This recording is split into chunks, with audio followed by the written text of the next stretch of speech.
안녕하세요. 아름다운 세상입니다. 요즘 유튜브 상에서 이제 내용들을 보면 차량에 관련된 얘기들이 참 많죠. 그래서 신차들이 나오고 출시되면은 어느 누구나 이제 앞다퉈서 이제 이 차량에 대한 제어부터 소개를 해주기도 합니다. 굉장히 중요한 점은 새로운 디자인, 새로운 이제 인터페이스에 현혹돼서 충동 구매는 자제를 하시라는 얘기를 하고 싶어서 이제 얘기를 진행을 해볼까 합니다. 차량은 내가 꼭 필요할 때 구매를 하는 것이라고 보는 게 아주 탁월한 선택이죠. 그리고 금액적인 걸 떠나서 내가 호주머니에 돈 있는 것도 물론 중요하거니와 더 중요한 거는 그 차를 선택을 함으로 해서 내가 얼마만큼 꾸준히 유지하고 거기에 대한 유지 보수 비용에 대한 거를 감당할 수 있느냐 여부가 굉장히 중요합니다. 차를 사놓고 후회하게 되는 경우들의 대부분이 처음에는 이제 마음에 들었다가 그 차를 나하고 좀 눈높이하고 안 맞춰서 사는 경우들이 있죠.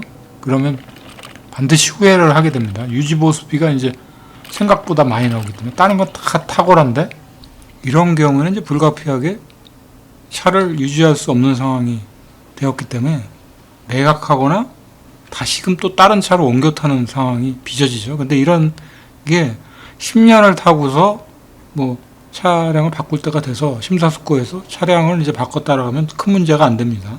물론 이제 자금적인 여유가 있어서 차량을 1년에 이제 몇 번씩 바꾸는 경우가 생기는 경우도 있겠죠. 근데 자금적으로 여유가 많은 경우들의 경우도 차를 특히 이제 법인차들이 그렇습니다. 법인차 보통 이제 오너 차량이라고 그러죠. 기사를 두고 쓰는 차들의 경우도 5년 정도를 봅니다. 그 이후부터 이제 강가를 보는 거죠. 불필요하게 이제 거기에 차 밑으로 수리비가 많이 들어간다고 생각을 하면은 이제 차를 바꾸는 겁니다. 그래서 이제 렌트나 리스 차량을 이제 법인들이 사용하는 게 차를 한 대 이제 예를 들어서 움직이는 차, 오너 차로 이제 차량을 이제 운전기사를 두고 움직이는 차를 생각을 해볼 때 별도로 들어가는 비용이 한 3,400원 들어갑니다. 한 달에. 근데 그거는 순전히 그 차량을 관리하는 이제 운전기사한테 나가는 월급이겠죠. 리스나 이제 렌트 형태로 법인이 굳이 그렇게 선택하는 이유 중에 이제 여러 가지 요인이 있겠지만 세금적인 문제입니다. 어차피 법인은 사업을 하는 업체이기 때문에 세금에 대한 거를 떨구고 가야 됩니다. 그걸 오너가 돈이 많아서 자기가 개인적으로 뭐 차를 사는 경우도 있겠지만 법인 소속으로 차를 사놓고 차는 또 법인 소속이니까 그런 오너 차량들은 운행이 많습니다. 생각보다 많기 때문에 그거를 이제 여러 가지 측면들 유지보수비 같은 거를 세금적으로 떨궈낼 수가 있습니다. 그래서 이제 리스나 이런 걸 타게 되면은 분명히 회사 입장에서는 이익이 있습니다. 그래서 리스 차량이나 렌트 차를 구매를 하는 거죠. 개인이 사업자 등록증이 없는 상태에서 리스 차량을 사면 100% 손해를 보는 거라는 게 이제 이런 거죠. 사업체를 크게 운영할수록 개인 자차를 살 필요가 없습니다. 어차피 5월달 1년에 한 번씩 종합소득세 신고를 해야 되는데 거기에 대한 부분도 그렇고 그런 걸 세금적으로 다 떨궈낼 수 있는 충분히 떨궈낼 수 있는 부분이 리스 차량입니다. 이렇게 사나 저렇게 사나 그 차를 끌고 누리는 거 다 똑같으니까 사회적으로 이제 어느 정도 위치에 있는 사람들은 그 어떤 특정 단체에서 그 사람한테 부여되는 차가 나옵니다. 회사 같은 경우는 이제 상무급 이상이라면 대기업을 기준으로 봤을 때 차가 아주 특별한 경우는 이제 기사가 딸려서 가는 경우가 있고 차만 제공을 해주고 이제 본인이 직접 운전하고 유지보수비까지 그러니까 기름값까지는 지원을 해주는 형태. 기름값이 아니죠. 차의 모든 이제 전반적인 수리 비용까지 다 포함해서 지원해줍니다. 근데 정작 본인이 차를 사비를 들여서 살 때는 검소하게 삽니다. 그런 사람들이 차를 회사가 주니까 그 차를 이제 업무용으로 갖고 움직이는 거죠.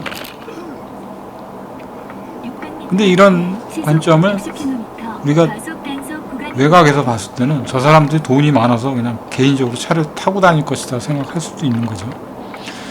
그래서 개인이 차를 살 때는 굉장히 심사숙고하라는 얘기가 차는 소모품입니다. 엄밀히 얘기하면 제가 봤을 때 소모품입니다. 이게 재산상의 문제도 있겠지만 나중에 매각을 할 때 거기에서 뭐 이익을 보고 차익을 보고 뭐 이런 거가 있을 수는 있겠지만 어차피 오래 타면은 중고되고 가격은 떨어지는 건 마찬가지입니다.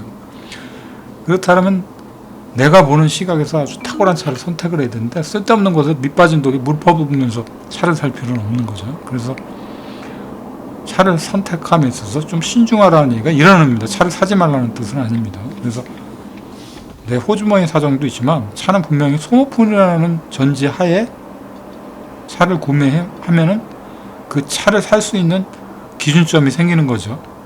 그리고 이제 우리가 호텔에 가서 이제 차를 세우면은 고급차들인 경우 이제 거기서 안내를 해주거나 나와서 자기네가 서비스를 해주죠. 그냥 들어가게 하고 파킹을 해주는 이제 서비스를 해주는데 그 맨입으로 해주는 게 아닙니다. 팁으로 얼마씩 줘야 되는 겁니다. 그러니까 작은 차를 타고 다니는 사람들 입장에서는 그런 외형적인 모습만 봤을 때 작은 차를 무시한다고 생각할 수 있겠죠. 문을 안 열어주거나 뭐 이러니까. 근데 그 사람들이 서비스를 할 때 돈이 나올 구석에 가서 문을 열어주는 겁니다. 그러니까 고급차가 한 대 들어오면은 거기에는 그 사람 한 사람만 탄 게 아니라 운전기사 포함해서 거기에 이제 같이 손님들도 같이 타는 경우들입니다. 그럼 내리면 그 서비스를 해주고 그 호텔 정도로 왔을 정도면 어느 정도 귀빈들입니다. 호텔 한두 번 오는 사람들이 아니니까. 그래서 팁이라는 것도 있고 일종의 매너입니다. 근데 작은 차를 탔는데 작은 차에까지 가서 이렇게 문을 열어주거나 그러진 않습니다. 근데 그걸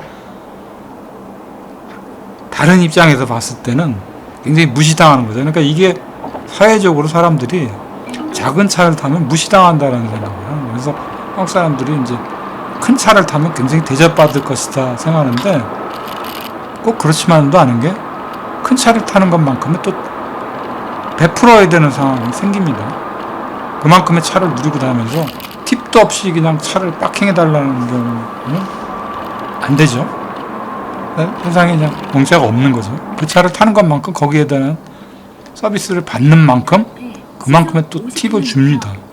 그래서 그게 그 시각에서 그러니까 돈이 많으면 그렇게 하고 다니면 되는 거죠. 근데 이제 굳이 서민이 그렇게까지 할 필요는 없는 거죠.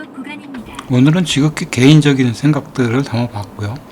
여러분들한테도 이제 도움이 됐다라면은 구독, 좋아요 한번 부탁도 좀 드려보겠습니다. 감사합니다.